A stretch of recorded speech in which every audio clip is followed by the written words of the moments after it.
أعوذ بالله من الشيطان الرجيم بسم الله الرحمن الرحيم رب اشرح لي صدري ويسر لي أمري واحلل عقدة من لساني يفقه قولي واللهم ثبتنا عند الموت بلا إله إلا الله واللهم اجعلنا من الذين آمنوا وعملوا الصالحات وتواصوا بالحق وتواصوا بالصبر آمين يا رب العالمين. In our religion, there are two fundamental responsibilities that every human being owes. There's a responsibility we owe to Allah, and there's a responsibility or a set of responsibilities we owe to other people. That starts with your own family, different members of your family, and then beyond that to your neighbor, and beyond that to humanity at large. It's actually much easier to talk about what we owe Allah, because what we owe Allah is very clear, simple, and Allah Azza wa Jal is always just and fair, so at least one side there's no possibility of unfairness, and that's Allah. And so when the expectations are given from Him, then there is absolutely no argument or ambiguity or lack of clarity. However, when you talk about a relationship between people, for instance, the relationship between an employer and an employee, or the relationship between a parent and a child, or a husband and a wife, or siblings, or whatever else, when you talk about any of these relationships, there's a possibility that one or either side does something wrong. So here you are doing your part, you're fulfilling your responsibility, but the other side is not doing their part. They're not fulfilling their responsibility.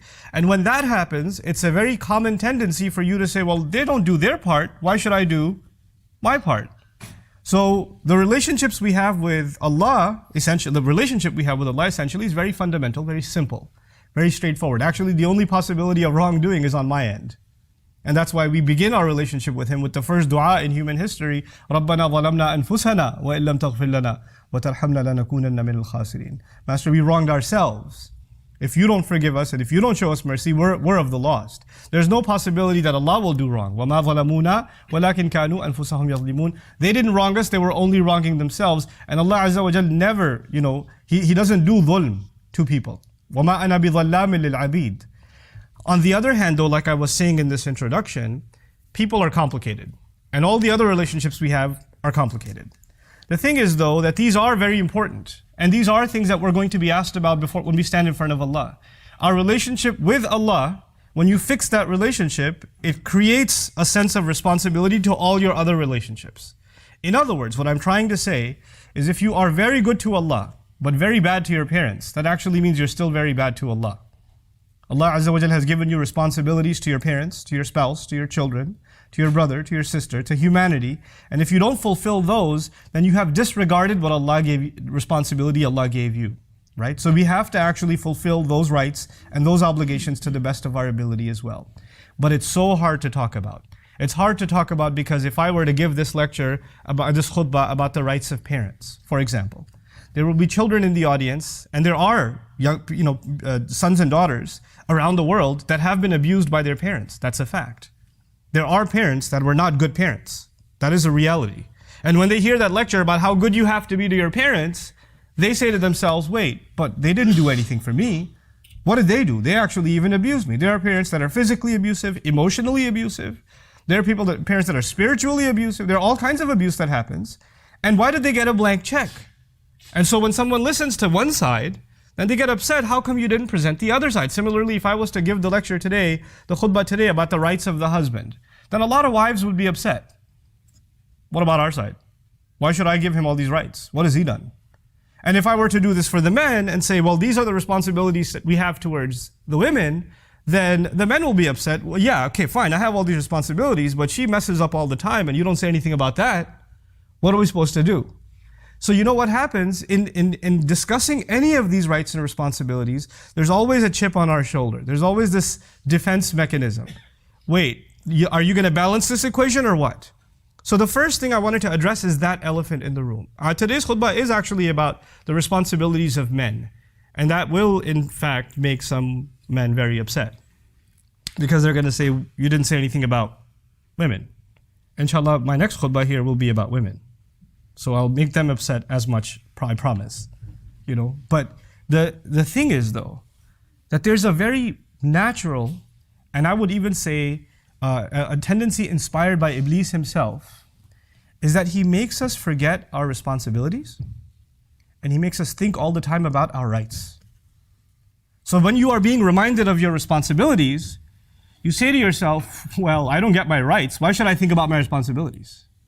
You're always concerned about your rights, and as a result, you are less concerned about your responsibilities. These two things are independent of each other. I know that's hard. I would be the first to admit that's a very difficult thing to do. To actually think only of your responsibilities and not think of your rights. You do have rights, but they are not rights that you only give when or responsibilities you only fulfill when your rights are being met. It's not like that. These are two independent things, especially when it comes to justice, especially when it comes to how we're going to stand in front of Allah Azza wa Jal. So now what I wanted to start with is the definition of a particular word that defines the relationship between husbands and wives. Ar-rijalu qawwamuna 'ala an-nisa. The phrase Allah used in Surah An-Nisa is that men are qawwam over women. Men are qawwam over women. It's a very unusual word, the word qawwam. And that seems to be the foundation of how this unit is supposed to operate. And what men owe women and how women are to react to men is captured in this one phrase. Everything else, it's a long ayah, everything else that follows in this ayah is actually in the shade of this one statement. So if this khutbah is dedicated to that one statement really, Ar-rijalu qawwamuna 'ala an-nisa. And that fundamental word, qawwam, and what does that mean for you and me? The word qawwam comes from the Arabic word qiyam, to stand. And it has several implications. It's one of the very fluid words of the Arabic language. It's a very powerful choice of Allah for this word to be used. There are many other words you can use, but this word in particular, one of the things that makes it unique is that it shares its origin with one of the names of Allah too. Allah's name in Ayat al-Kursi, Allahu la ilaha illa huwa al-hayyul qayyum. The word al-qayyum is actually from the same origin as the word qawwam. Now I highlight that for a reason. I highlight that because when Allah's name is being used, qayyum, then we have to understand that name fully in all of its meanings to appreciate the beauty of that name. And also that word itself becomes now sacred. And to take some of its meanings away or to add meanings in that are not there is rather blasphemous. Because it's sacred. It's from one of the names of Allah Himself. Derived from it is one of the names used for what we are supposed to emulate. Now, the first of them, naqidul julus. Qiyam means standing, like not sitting, but from it is implied activity, like someone who's constantly engaged in something. Someone who's never passive. Someone who, you know how there's autopilot or there's cruise control in your car, right? Or there's a machine that can, once you turn it on, it just runs on its own. It doesn't need to be constantly operated. That's not what we're talking about. We're talking about the exact opposite. Something that doesn't function until you actively involve yourself. You cannot just press the on button and let it go. And this is actually it's kind of funny, but the way they explain this in etymology is by means of an ancient poem. There's a slave, we used to have slavery back in the day. So the slave is about to be sold, and as he's about to be sold, he says, please don't buy me. And he says this statement, فَإِنِّي فَإِذَا جِعْتُ أَبْغَضْتُ قَوْمًا وَإِذَا شَبِعْتُ then he says, أَحْبَبْتُ نَوْمًا. He says, don't buy me, because if I'm hungry, I get really annoyed. I'm not active at all. I don't feel like doing anything. So you're not going to get any work out of me. Especially when I'm what? Hungry. And if I've eaten well, I just love sleeping. So, but when he says I'm hungry, I'm not active at all, he used the word qawman. And I'm suggesting here, what I'm trying to tell you here is the meanings of that word include someone who's constantly active. Now that's the first hint to myself and you about relationships. This relationship is not something that will carry itself. You'll have to actively maintain this relationship. There's something, the love between spouses is not something that just carries on. It has to be maintained and nurtured and flourished. It needs to be something that one needs to come back to. You cannot assume that it's there. It can dry up and it can fizzle away. The assumption that something has been forgiven or the feelings of hurt are gone. That assumption, the hurt doesn't go away on its own. You have to work on getting rid of it. You have to fix it. So there's an active role necessitated. You know, sometimes people are living under the same roof. They're not talking to each other for years. Or not any real conversation anyway. How was dinner? How was work? How was traffic? Okay, I'm just going to watch TV now. And years go by and people actually haven't had any conversation. They haven't built any relationship at all. The only thing they share is a roof. That's all they share. That's not what men are supposed to do. And it's particularly difficult for men to be active in fostering a relationship because we're not much of a talker anyway. We like to just be passive. We like to just come home after a day of work, sit on a couch, put on the TV, or just get on her device and just, I don't want to talk. And she'll come and say, hey, so how's your day? What's going on? Tell me how you're feeling. She says, can we do this later? I don't feel like this right now. We're not the ones that initiate. And we have to be the ones that initiate. That's the first implication. Al-qiyam al-azm. Qiyam also means commitment. That this is why in even Quran, وَلَمَّا قَامَ عَبْدُ اللَّهِ يَدْعُوهُ, in Meccan Quran, it was so difficult to come and stand and pray at the Kaaba because you could get beat up. And so when someone made the commitment to pray, despite all of the challenges ahead of them, the word qiyam was used for it. Similarly, the people of the cave were terrified to testify in front of the entire village because they're going to get slaughtered if they testify that there's one God, when everybody else worships multiple gods. But إِذْ قَامُوا فَقَالُوا, يعني إِذْ عَزَمُوا فَقَالُوا, as Mufassirun say. To make a commitment, to commit to something. Men have to commit to this relationship. And here, this is the real reason I brought up this khutbah. I'll go through these meanings rather quickly and then get to the fundamental piece that I wanted to get to. Qiyam also means thabat, constancy. You have to, and from it actually comes the word qiwam. And qiwam is nizamul adr. Actually, nizamuhu wa imaduhu, the pillar of a building, is also its qiwam. The thing that holds something together and the thing that maintains, that you can rely on all the time. Furniture can move inside of a house. Walls can move. Pillars can't move. Pillars have to be a constant. We have to be the constant in our families for our women. They have to be, we can't be fluctuating. Yesterday you said this, today you're saying that.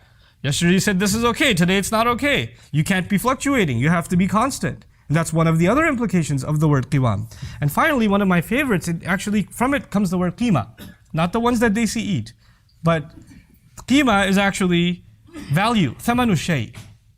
That a man being qawam is actually responsible for letting his spouse know how valuable she is. He gives her value. He appreciates her. He acknowledges her. He lets her know that she's beautiful. And a lot of men actually do the opposite. Let her know how fat she is, how ugly she is, how short she is, how dark she is, how freckled she is, or whatever. And they'll do that constantly, putting her down, demeaning her value. You know, or insulting her intelligence. God, you're such a horrible driver. You're so annoying. Why can't you just take the normal right turn like everybody else? You know, why are you in this lane? Why aren't you in that lane? Constantly putting her down in some way or the other. And a qawam is someone who gives value instead of taking value away.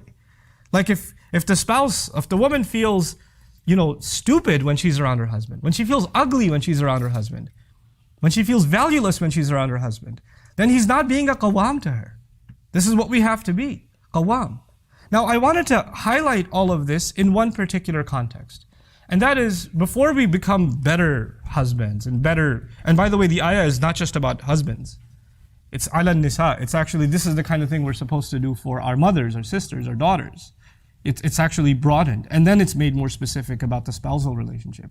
But the reason I was probed to bring this topic up as a khutbah is because recently I've been engaged in quite a bit of travel.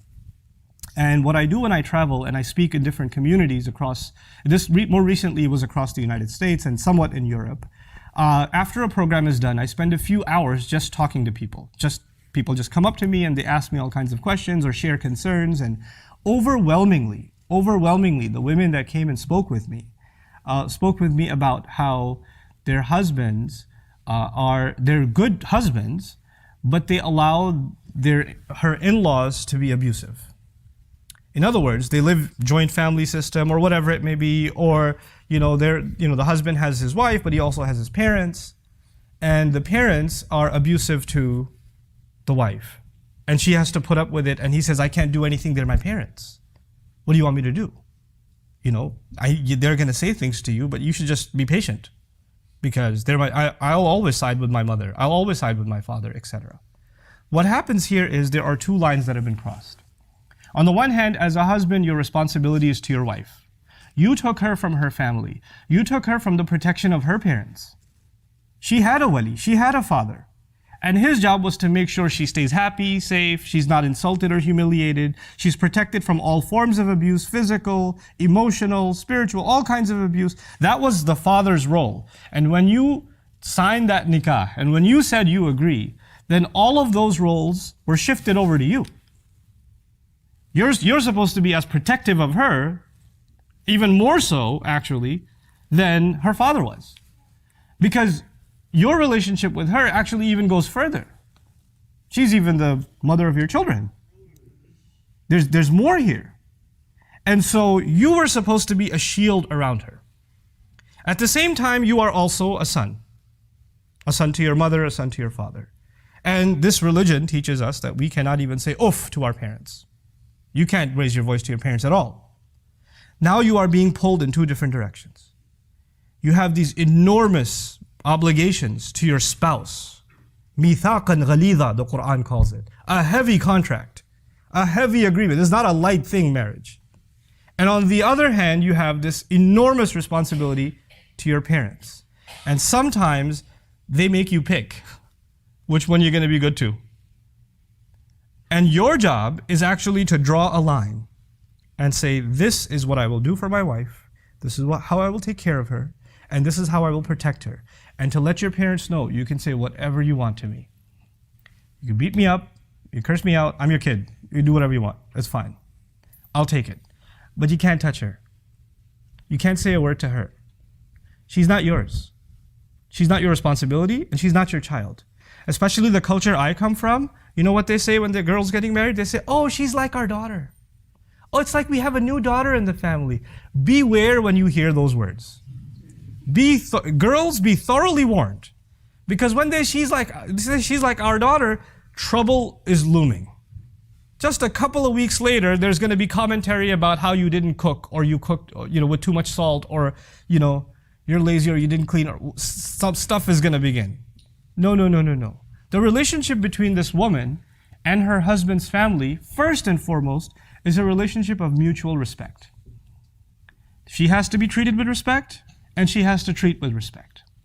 When it comes to rights and obligations, she is under no obligation to obey your parents. I'm sorry. I'm sorry in that I feel sorry for you that you believed that for so long. But your wife has no obligation to obey your parents. And if you are forcing her to obey your parents and serve your parents, you are engaged in an act of injustice. You're being abusive. You're not a qawwam. You're not the qawwam Allah made you. You were supposed to be taking care of her. You didn't bring a servant into the family. And you're not supposed to be giving her lectures about you have to be patient, they're elder, they can say whatever they want. No. When even our family does something wrong, Allah commands us to stand up for justice. Even if it's وَلَوْ عَلَىٰ أَنفُسِكُمْ أَوِ الْوَالِدَيْنِ وَالْأَقْرَبِينَ.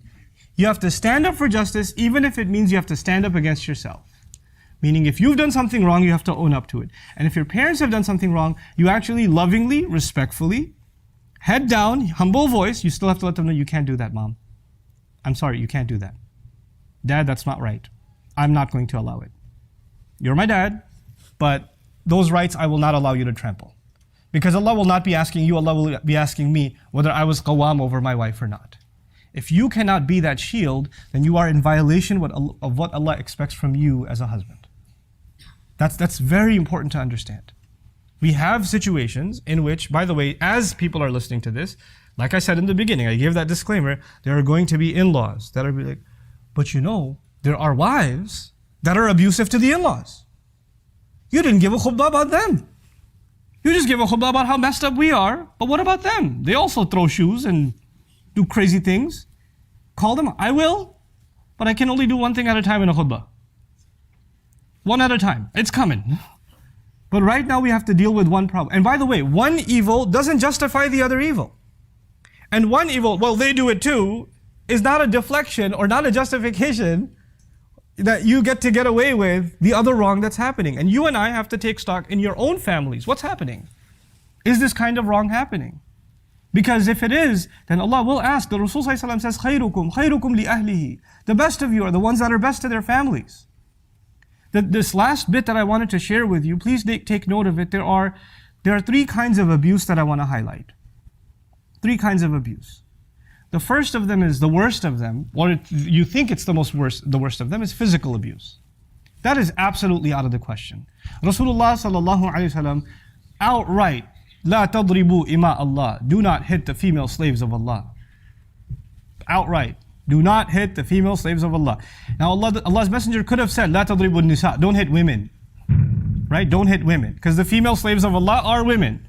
But the power of those words is that, you know, when you call them female slaves of women, female slaves of Allah, then their relationship fundamentally, who owns them? Allah does. And when you mess with someone else's property, like if you destroy my car, you haven't offended my car. Who have you offended? You offended me. If you came after my child, you haven't just insulted my child or abused my child, you've abused who? Me. I will come after you. You understand? If they are Allah's property and you hit them, who is coming after you?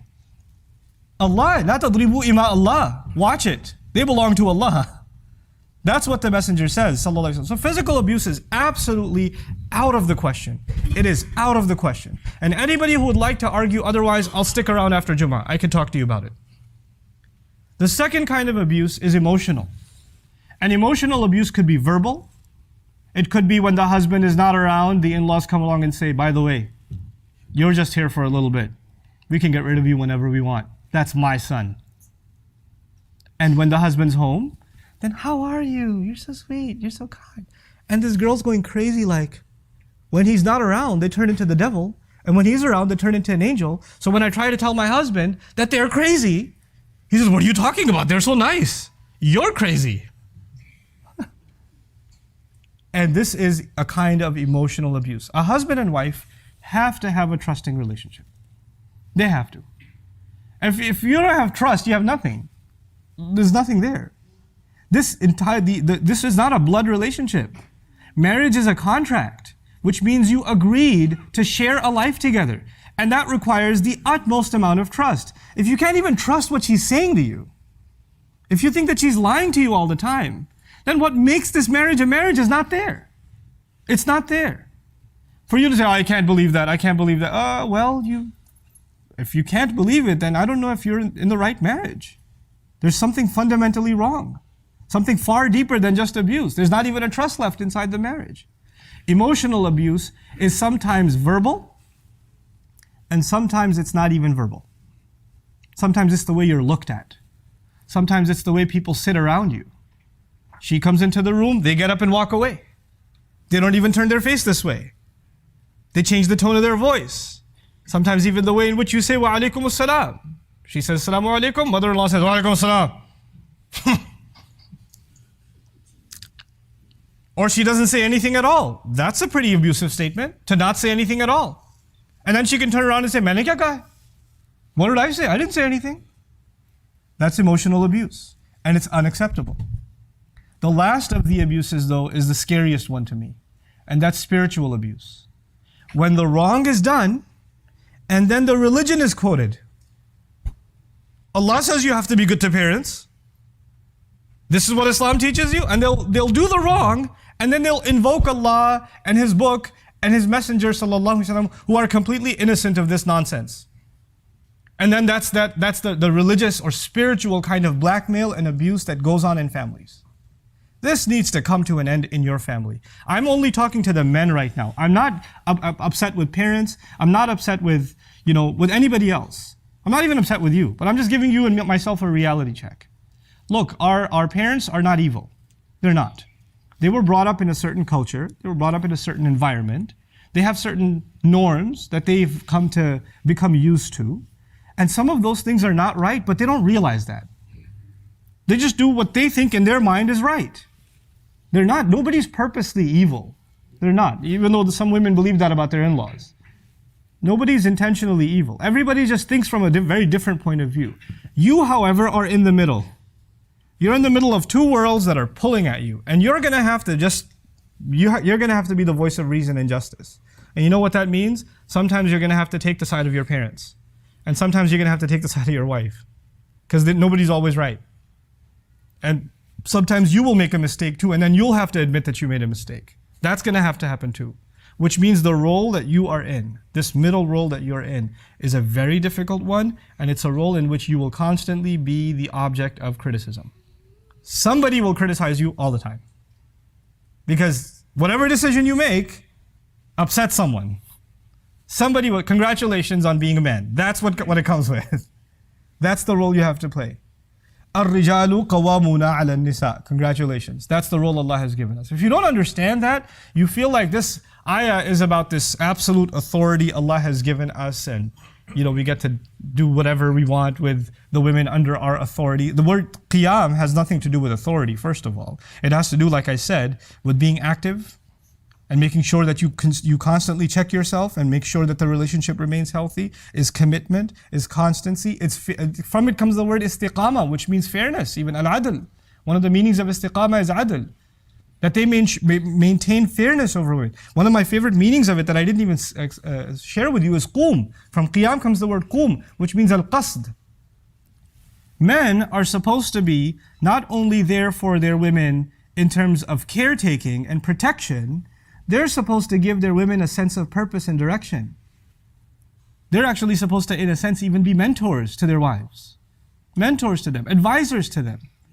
This is what you should do. Hey, let me help you fulfill this goal or that goal. How many times there are, especially in abusive family situations, there are women that used to have goals. I want to start an orphanage. I want to do this. I want to write a book. I want to do that. And they don't get to do any of it. Who is supposed to encourage them and open up that door for them and say, yeah, you should do it. I know you make a mean paratha, but you can also write a book. You should work on that. Who was supposed to encourage them and do that? That was supposed to be the husband.